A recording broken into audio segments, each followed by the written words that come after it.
Great. Thanks, Cindy. And thank you to everybody who organized this for having me here at pretty short notice too. Thanks. I just wanted to say hi, and then I'll just stop my video and hopefully you can see my screen. Let me know if you're not seeing it, but I'll assume you are, and I'm going to go ahead with it. Right, so I just wanted to give an overview of what we're producing as openly available tools and services for everybody to use, whoever wants to use them. This is work done through CGIAR's big data platform for agriculture. But again, everything that I'm presenting here is open and free for you all, anybody to use really. I want to start by harking back to a slide that Andy had yesterday in his keynote, Future Farms, Small and Smart. And he had this sort of overview of the digital farm really. And what I want to sort of pick up on and take forward is Future Farm's current research, current and future crises. And we're weathering a big crisis right now. And I think we've all seen the importance of agility and quality in data and interoperability in particular, because we need to be able to find data. We certainly need to be able to interpret it and interoperate with it. We need to be able to aggregate data sets. We need to be able to visualize and analyze data. So I'm going to go through this presentation today from sort of with, putting on my user hat as much as possible to try and show you what sorts of questions we're trying to answer. And I hope you can see all of my slides. So if there's a hang up, please don't hesitate to interrupt me and let me know. Moving along to my next slide. What I want to start with is kind of a grounding of what we're developing as a sort of a data ecosystem. And this is the Guardian data ecosystem. And it has all of those pieces that I mentioned earlier, you know, the finding data, the interpreting data, aggregating it, visualizing it, analyzing it. Here, this is sort of the heart of that ecosystem. And this is the data discovery piece, the finding data piece of it. These two cogs here, which I'll treat separately as I go forward, are both to enable us to interpret that data better, to interoperate, and to be able to aggregate it much more easily. The bottom cog here, data exploration and mapping, as the name implies, is about being able to visualize what you do find. You know, we need the ability to be able to draw pictures and see in pictures. And this is what provides that. We're trying to build that out much more. And then the ability to analyze that data. So being able to do much more plug and play. And for all of this, the holy grail for me has been what's been done in the biomedical domain, the NCBI, the National Center for Biotechnology Information, and its mirror sites in Europe and in Japan. So what we're trying to build is this very complex functionality all the way from data through to the analytical product. It's not easy to do. It's very complex, particularly because agriculture is quite complex. You know, it spans scales and disciplines and can be difficult to do, but I think we've made good progress on it. So diving right in, the question, where can I find data on whatever, X, Y, Z? This is the heart of the Guardian data ecosystem, as I mentioned. So I can go to Guardian, which is guardian.bigdata.cgiar.org. Currently, it has about 170,000 publications and almost 30,000 data sets in it. Not all of them are open, but a lot of them are. Most of them are, I would say. And you can do a search like this. Andy showed this yesterday in his keynote. The reason I like to use that search is because it shows you sort of all of the different sources that the data is coming from. We also have data actually visible, pointing to data sets that are sitting in USDA's Ag Data Commons, which Cindy, I think, oversees essentially.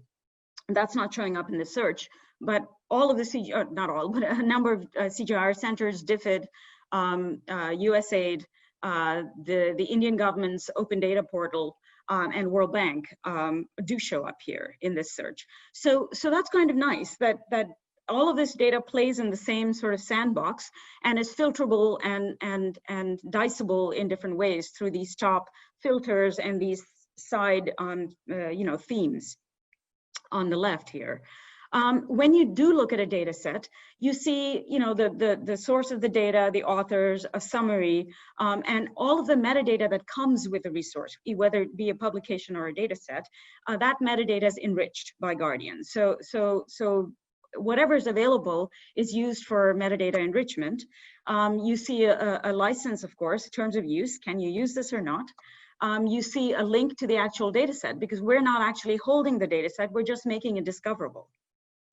And then the enriched metadata allows us to do things like this, provide a little bit more geographic context for it.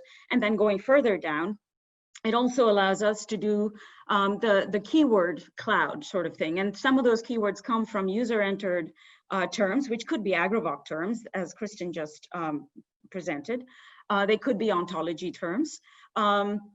But the point is that they allow you to hone in, dive in, they're clickable. So that, you can go in and click on nutrition, and you get, you're basically doing a search for nutrition there. At the bottom of this, you also see the relevant publications. And again, that's the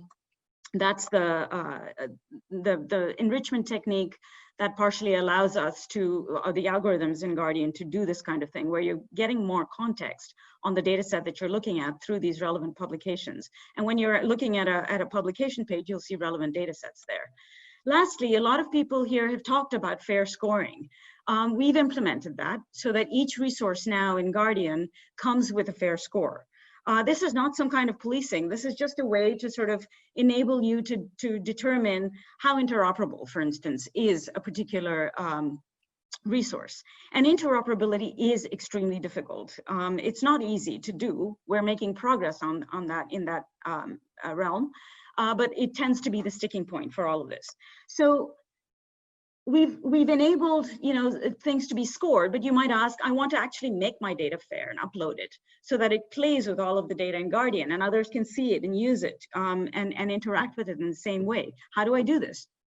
So that's another user question.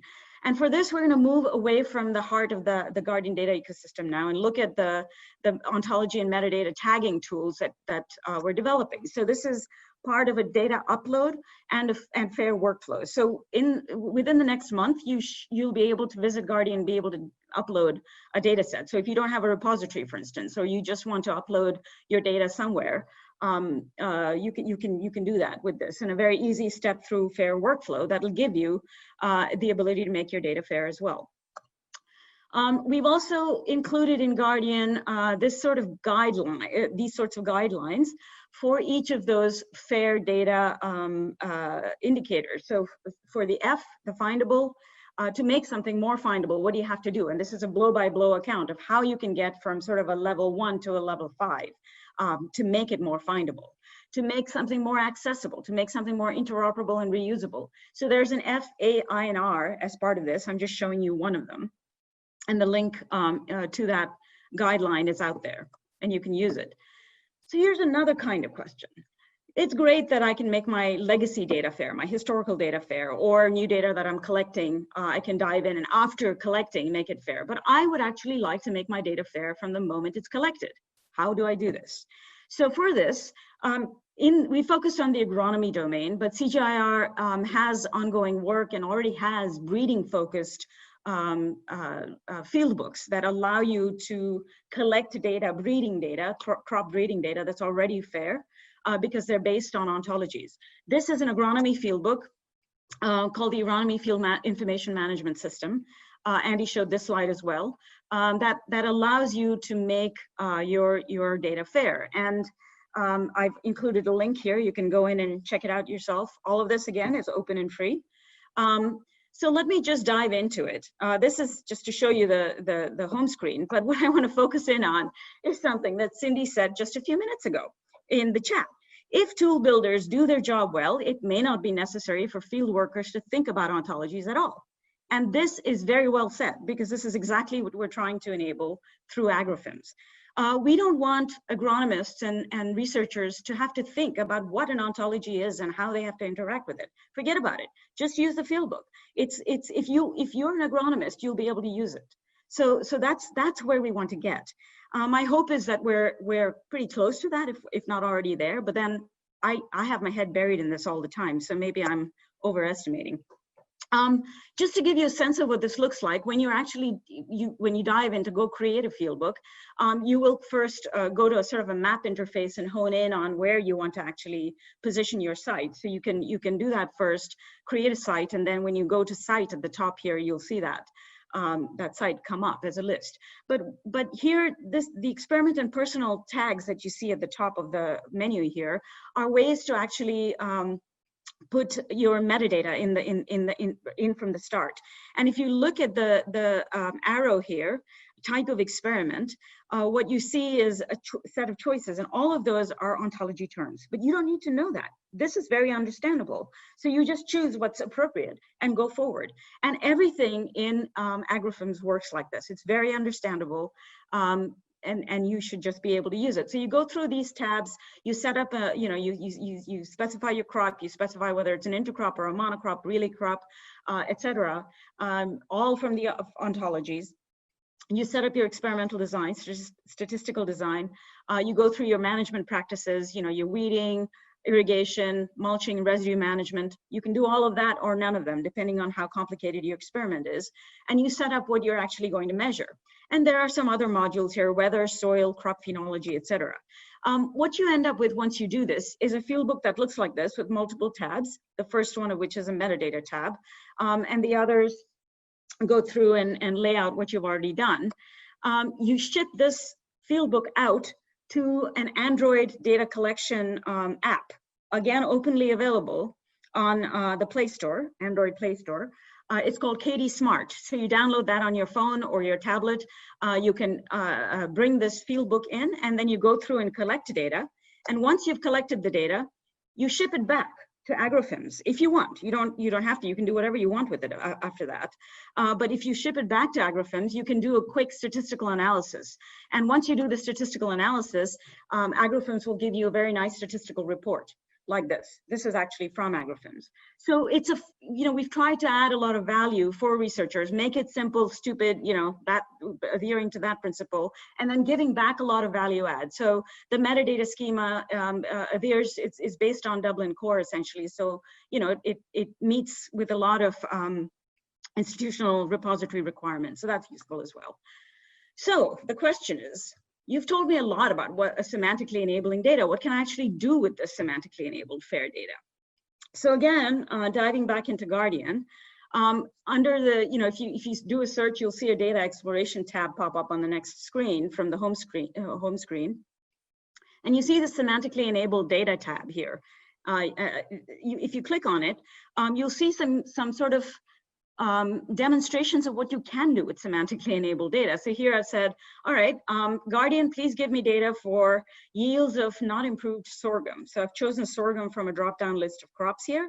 And I've chosen, by clicking on selection tab there, I've gone into a map view and I've chosen wherever that data exists for, which is Mali, Ghana, and Tanzania here. I've clicked on go. And what I see when I do that is that Guardian is using the data that's semantically enabled. It's able to query it very quickly, and it brings me back aggregated data. So it's actually aggregating the data for me across 3 different data sets. They're from the same project, but they've been collected by different people in different countries, and this has saved the researcher several months often of work. So it's quite useful to have semantically enabled data. And that's just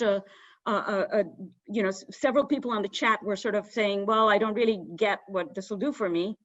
So I'm showing you the kinds of things semantically enabled data can do for you. What else can you do? Well, can I visualize and interactively query map data? So this is the sort of the visualization of data from that first slide that I started out with. Again, in Guardian, when you go to the geospatial data exploration piece, you'll see about 30 some odd crops. These are global model estimates from a model data set, a very large data set. I'm querying here for rice and wheat, and I've chosen one of 5 or 6 parameters, in this case rain-fed yield, globally, and I've mapped that globally for both rice and wheat. You can see the legend there. And then what I've done is I've taken the pin from the left, my red arrow is pointing to it. I've just moved my cursor, picked it up and moved my cursor over to Mozambique and dropped the pin on Mozambique. When I do that, an interactive box pops up and tells me what the rain-fed yield for Mozambique is in terms of both, the summary statistics essentially. But what I can also do is I can click on this little wheel there, and when I do that, it links me to it's linked to another large database called Data Africa. And again, all of these things are open. So you can go in and get a lot more statistics for Mozambique. So we're trying to sort of link everything that we can to bring you a large knowledge base, a large pool of data that you can now interact with in one place. The other thing you can do is you go to this, now my arrow is pointing to this polygon shaped thing here. You go there and you can draw a little polygon. I don't know if you can see that on your screens, but it's a very light green sort of polygon that I've drawn there.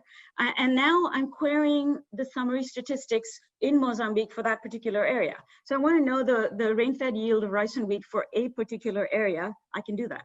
And I can get a pop-up box with the data. So these are the kinds of things that you can do when your data is really nicely described. And we've built them into Guardian as use propositions. And value propositions to demonstrate the value of doing all of this and committing to it. I need data to understand variation in crop response to fertilizer across sub-Saharan Africa. This was work done by a team at UC Davis. Andy mentioned that yesterday as well. What you see on the left is the variation in yield by nitrogen kilograms per hectare. But almost more interesting is what you see when you actually map that. This is data from, they found about 200 plus data sets in Guardian. They threw out a few, and in the end, they used about 130 plus data sets to do this work. They had to do a lot of still data wrangling, cleaning, processing, interpreting, because the data is not all fair. In fact, most of it is not fair, or as fair as it could be. But you can do this kind of mapping where you start seeing patterns now, spatial patterns, once you have the data. And this is showing you crop response to 50 kilograms per hectare of nitrogen on the map there. So it's really powerful what you can do, once you have well-described data. So now moving on to sort of the last plug and play part of this is being able to analyze it. So you can find it, but now you want to be able to analyze the data seamlessly. Is this possible? And the answer is yes, because this is a very new offering that will come, that'll be on the production system available again in a couple of weeks. Labs.cio.systems, you can already dive in and check it out. What we've tried to do here is to pull together the functionalities of a variety of different kinds of tools that people are forced to use now, researchers. Things like Slack to collaborate, email, Dropbox, etc., to exchange data, but it's not secure exchange, so you worry about it if you have sensitive data as part of your data set. GitHub to manage code, and Jupyter, so Python and R-based analytical platform for data analysis. We've pulled all of this together in CG Labs, and I really encourage you to dive in and try it. It's all underlain by Globus. So when you sign in, you have to set up a Globus account. Globus is a software developed at the University of Chicago in the US, and it allows you to securely exchange or transfer data sets. So you don't have to worry about data security there.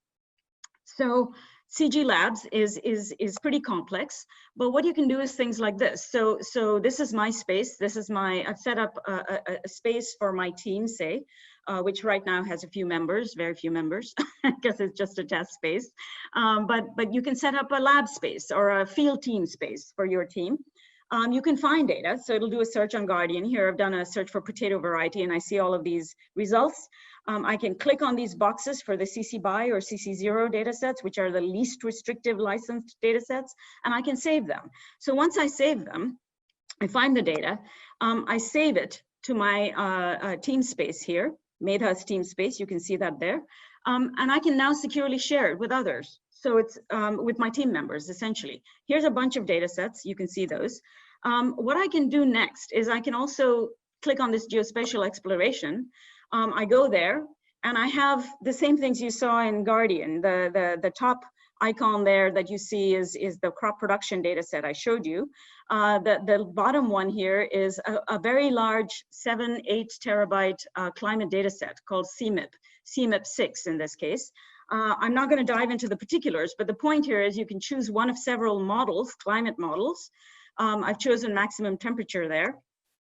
And I can do the same sorts of things. I can run this from, the data exists from the 2030s all the way through the 2080s. So I can run it as a video. I can pause it at any time. I can take the pin and drop my pin on any particular country to look at the max temperature for that country for that particular time slice. But what I want to show you here is a different functionality, which is the save icon here, which allows me to download the data directly from here. So that's quite nice because I can choose my parameter. I can choose the range, the year range. I can choose the sort of the socioeconomic sort of model scenario there, the constraint. I can choose the model and I can download the data, which is really nice to be able to do directly. I can also analyze the data. So just quickly here, when I click on analyze, I get taken to a screen that looks like this. You'll see, a link there up there for Git. That's sort of a link out to GitHub because you can develop code and then upload directly to your GitHub repository or pull down code from your GitHub repository and work with the data sets that you found from Guardian. So now here's that seamless sort of give me the data and let me do something with it kind of functionality. This is not for everybody. I understand that because you have to know R, you have to know Python, but we're trying to make build-in pieces that make this easier to use. That'll hopefully come as we go along. But for those of you who do understand this, here's some data on the left here. I've called on WOFOST. WOFOST is a crop model developed at Wageningen University and research. And you can pull that and do stuff with it. So, and you can plot as well. You do need to code in R though for this. So you can do that. And another commonly used crop model will soon be available, DSAT, will soon be more will offer more plug and play opportunities. And that leads me to work that we've been doing with Cheryl Porter and colleagues at the University of Florida and part of the AGMIP project, the Agricultural Model Intercomparison and Improvement Project, to answer this kind of question. I'm a researcher. I need to evaluate and recommend sustainable intensification practices for West Africa. How do I do that? Well, what I can do, this is Ava here on the left. She's done a Guardian search and found 37 field experiments with a variety of different crops. Out of that, she's been able to use a few.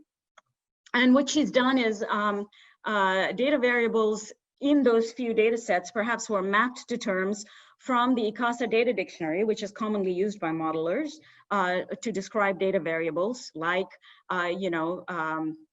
electrical conductivity of the soil or yield or whatever it is.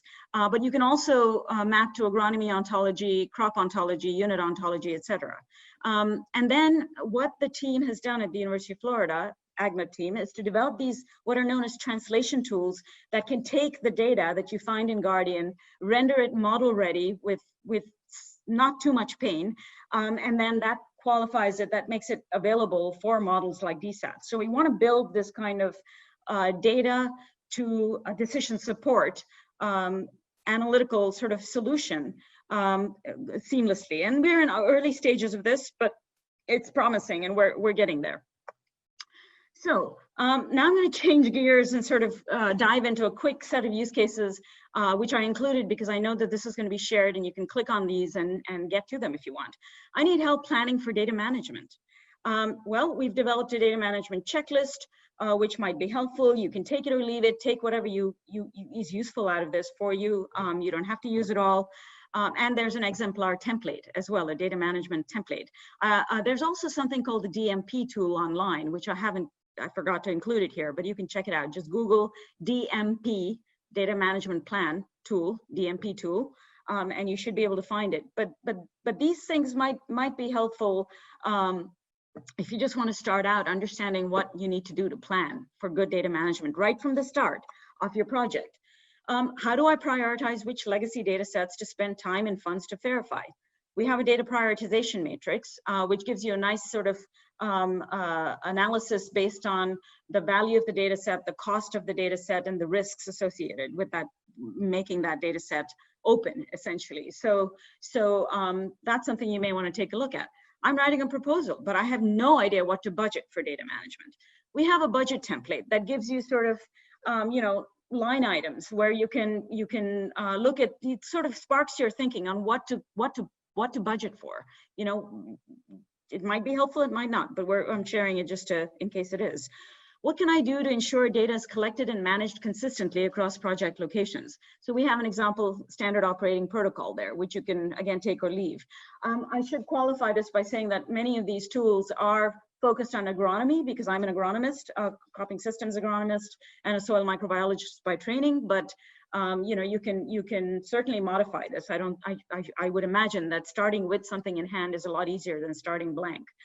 How should I annotate my data?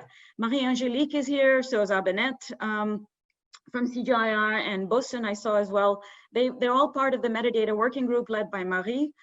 They've developed what we call the CG Core metadata schema, which is based on the Dublin Core. It's broadly applicable to agricultural data in general, and it's available for anybody who wants to use it. And there's a reference guide associated with it, which is should make it simpler to use.